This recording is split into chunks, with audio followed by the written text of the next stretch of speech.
আমার দুই ছেলেই মাইলস্টোনে পড়ে। আমি গত 2 দিন যাবৎ ইন্টারনেট আসতে পারি নাই।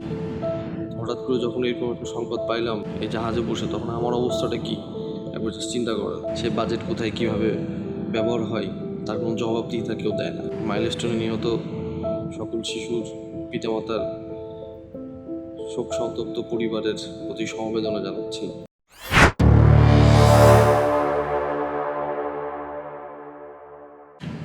আসসালামু আলাইকুম। মাইলস্টোনের যেই দুর্ঘটনাটা ঘটছে, আমি তো এটা শুনে প্রথমেই আপনারা বোধহয় আমার চেহারা দেখে বুঝতে পারতেছেন যে আমার যে কী অবস্থা। আমার দুই ছেলেই মাইলস্টোনে পড়ে।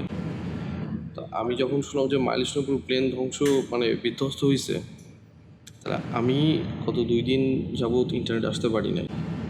হঠাৎ করে যখন এরকম একটা সংবাদ পাইলাম এই জাহাজে বসে, তখন আমার অবস্থাটা কি একবার জাস্ট চিন্তা করেন। তো পরে যখন শুনলাম যে না উত্তরে, তো তখন কিছুটা আশ্বস্ত ছিলাম, কিন্তু আশ্বস্ত হয়ে কই যাবো? আজকে তো সেখানে আমার ছেলে হতে পারতো। আমার দুই ছেলেও মাইলস্টোনে পড়ে। একটা প্রশিক্ষণ বিমান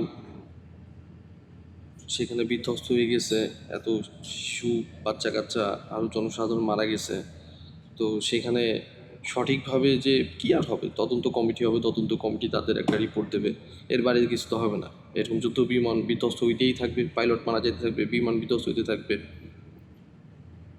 আমরা কখনো আসলে ঘটনার একটা ঘটে যাওয়ার পরে তার রুট কজ অ্যানালাইসিস করতে যাই, কিন্তু তার আগে কি কি পদক্ষেপ নেওয়া দরকার ছিল বা কী কী করলে পারে এই দুর্ঘটনাগুলো এড়ানো যেত, সে বিষয়ে আমাদের কোনো কনসেপ্ট নাই।